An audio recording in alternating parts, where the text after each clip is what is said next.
तो ये क्वेश्चन है CBSE 2024 का, जिसमें बामर सीरीज़ के बारे में कुछ एक क्वेश्चन पूछा गया और 4 ऑप्शन दिए गए। और ये 2024 का जो CBSE का पेपर हुआ था, CBSE के हिस्ट्री में फिज़िक्स का सबसे टफेस्ट पेपर। इसमें जो MCQs आए थे वो उस साल के JEE मेंस लेवल से भी डिफ़िकल्ट थे। तो देखने में ये छोटा सा लग रहा है क्वेश्चन, बट इसमें इसको सॉल्व करने के लिए बहुत अच्छे खासे नॉलेज की ज़रूरत है। तो बामर सीरीज़ क्वेश्चन है, in Balmer series of hydrogen atom as the wavelength of spectral line decreases they appears. वो कैसा दिखेंगे? अब कैसा दिखेंगे तो इसको हम न्यूमेरिकली नहीं बता सकते या इसको फार्मूला के बेस पे इसका आंसर नहीं कर सकते। हाँ, क्लोज होंगे कि अपार्ट होंगे ये तो ज़रूर बता सकते हैं हम, बट ये इंटेंसिटी वाला टर्म फर्स्ट टाइम जो है अपीयर हुआ है किसी भी क्वेश्चन में। इंटेंसिटी का टर्म कि इंटेंसिटी पे क्या होगा इफेक्ट, ये फर्स्ट टाइम अपीयर हुआ।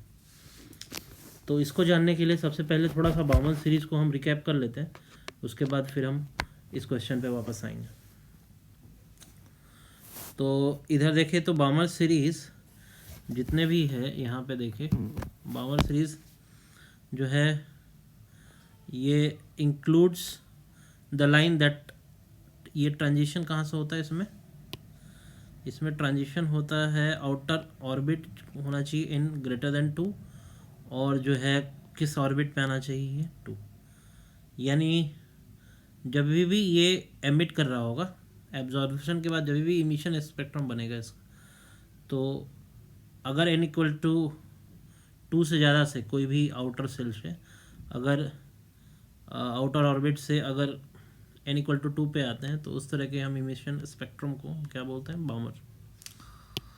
तो आगे देखें तो ये जॉन बामर के नाम पे रखा गया था, who discovered Balmer formula an empirical equation to predict the Balmer series. ये रिडबर्ग्स फार्मूला के बारे में बात की जा रही है यहाँ पे।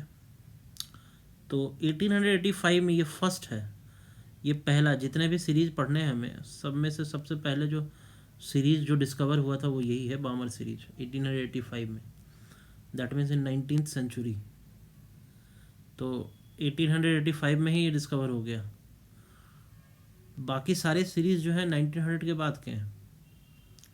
अच्छा, ये फर्स्ट इसलिए भी था क्योंकि ये विजुअल रेंज में आता है। इसके कुछ पार्ट्स जो है, सारा पार्ट तो नहीं, इसका कुछ पार्ट जो है विजुअल रेंज में आ जाता है, तो इसके वजह से हमें दिखता है इसका स्पेक्ट्रम, देख सकते हैं हम इसमें पर्टिकुलरली इसको हम।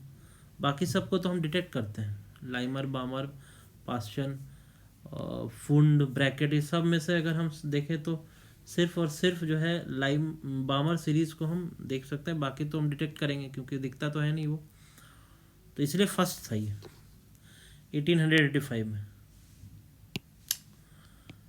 अच्छा, ये Balmer series are historically refer to as H alpha H beta.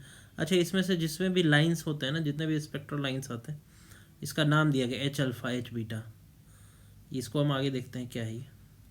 Definitely इसमें बोला गया है कि सिर्फ 4 जो है वो विजुअल पार्ट में है। जैसे यहाँ पे हम देखें तो इस वाले पे हम फोकस करते हैं, ये वाले पे, इस वाले पे। तो देखो ये 1 है फर्स्ट विजिबल, ये फर्स्ट हो गया, ये सेकंड हो गया, ये थर्ड हो गया, ये फोर्थ हो गया। ये 4 ही विजुअल होते हैं।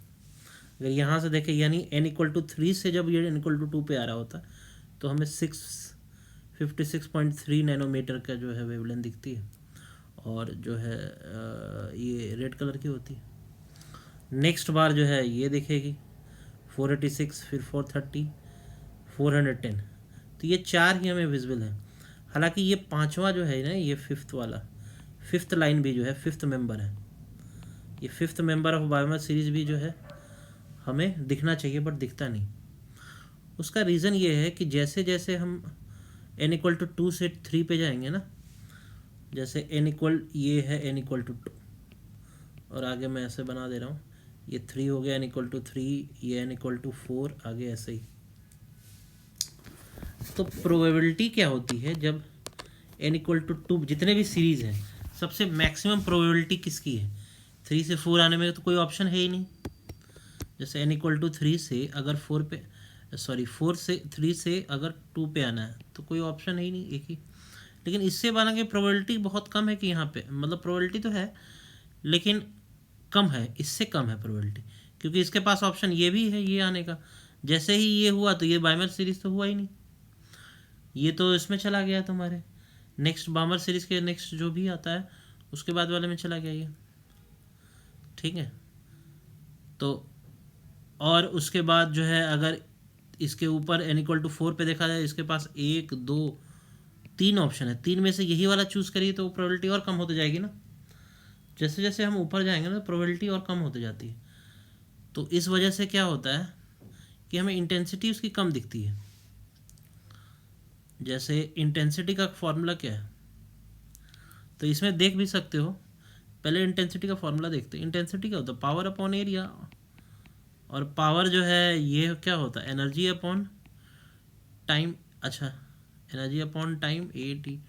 तो इसको अगर फोटोन के टर्म्स में लिखें तो हम n इंटू एनर्जी को हम क्या लिख सकते हैं, energy of 1 photon hc upon lambda AT।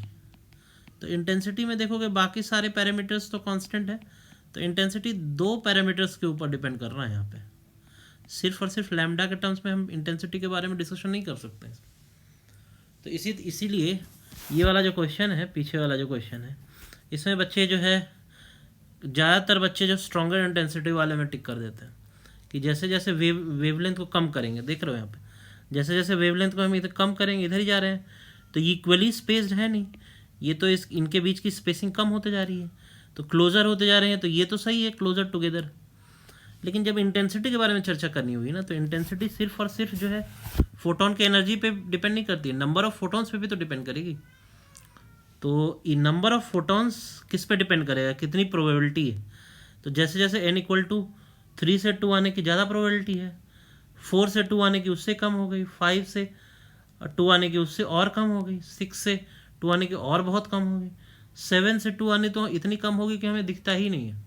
इसलिए ये वाला जो है ना, ये 5th मेंबर है बाउमन सीरीज का, 5th मेंबर हमें दिखता भी नहीं है। तो एक्चुअल जो स्पेक्ट्रम है इसमें हमें 4 ही दिखते हैं, इसीलिए बोला भी ज़्यादा, सिर्फ 4 हमें विजिबल है। देखो लिखा हुआ भी है 4 ऑफ बाउमन सीरीज बस विजिबल है, ठीक है। तो जो है बाकी 5th वाला हमें दिखता नहीं है। यहाँ देखो 4 दिख रहा है, पार्ट ऑफ वार्मर सीरीज। उसके बाद देखें पार्ट ऑफ वार्मर, अच्छा ये तो सोलर सिस्टम में भी दिखेगा ऐसे, हाइड्रोजन गैस वहाँ पे भी होता है, वहाँ से भी वाइट लाइट जो भी पास करेगी तो इस तरह का स्पेक्ट्रम वहाँ पे भी दिखेगा, ठीक है। तो hydrogen H-alpha is an important line use in astronomy to detect the presence of hydrogen. H-alpha जो सबसे ज़्यादा जो है क्लियरली विजिबल होता है, सबसे ज़्यादा इंटेंसिटी। H-alpha कौन सा है, इसी को हम बोलते हैं, ये वाला है जो फर्स्ट मेंबर है ना, फर्स्ट मेंबर वार्मर सीरीज का H-alpha हो गया। सेकंड मेंबर को H-beta बोलेंगे, third member of warmer series जो H-gamma बोलेंगे, और फोर्थ मेंबर को H-delta बोल देंगे।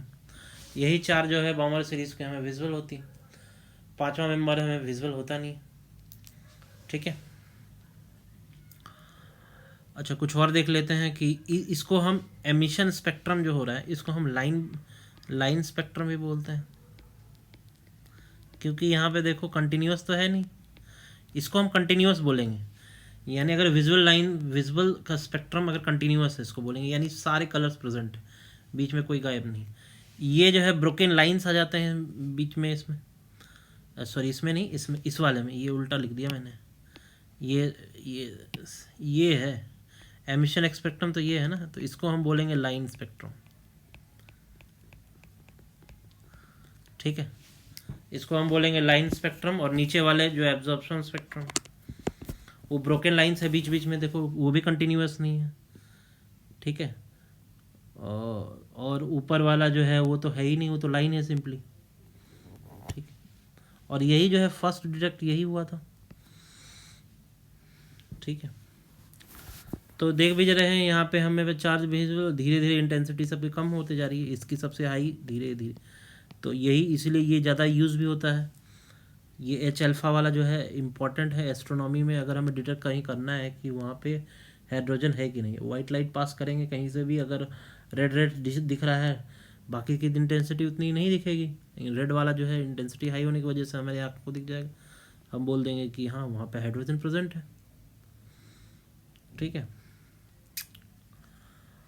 अच्छा, बाय डिफ़ॉल्ट इसको एच अल्फ़ा अगर कुछ नहीं लिखा हुआ, एच अल्फ़ा का मतलब होता है बामर सीरीज के बारे में बात हो रही।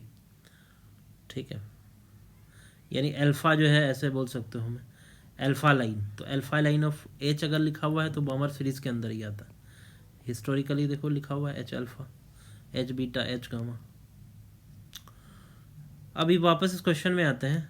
अब इसका एक्सप्लेनेशन अब तुम्हें समझ आ गया होगा कि इसका आंसर क्या होगा। इसका answer close together and weaker in intensity, intensity कम होती जाती है। इसका एक्सप्लेनेशन भी लिखा हुआ है, in Balmer series of hydrogen atom as the wavelength of spectral line decreases they appears close together, ये तो अभी मैंने एक्सप्लेन कर दी।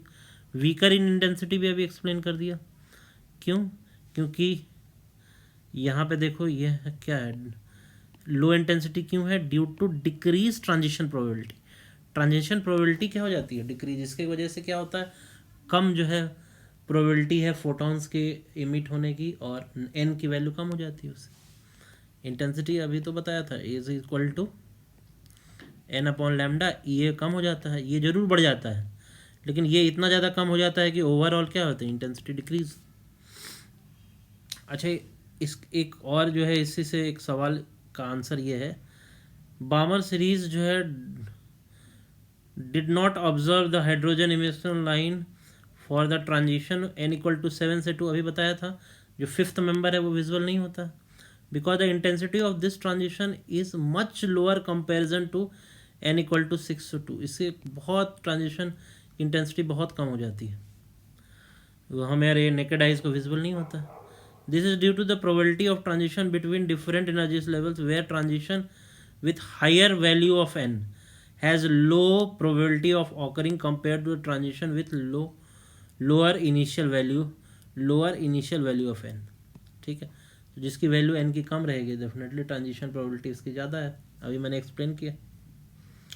As a result the weaker emission line correspond to the transition with higher n value may not be detected, experimentally detect नहीं किया जा सकता, even if the wavelength lies within the visible range of, जैसे ये visible range में ये detect होना चाहिए था, ये 397 ऑलमोस्ट 400 नैनोमीटर के ही आसपास है, यही होता है विजिबल का, यही है। तो ऐसा नहीं है कि 4 से हल्का भी कम हुआ तो हमें दिखेगा नहीं, ब्लूइश हल्का दिखना चाहिए, तो बट दिखता नहीं है हमें, बिल्कुल भी नहीं डिटेक्ट होता है। ठीक है, तो होप यहाँ से तुम्हें इस कॉन्सेप्ट का जो है काफ़ी जो है नॉलेज मिला होगा, और इस तरह के क्वेश्चन फिर और कर सकते हो बामर सीरीज से रिलेटेड।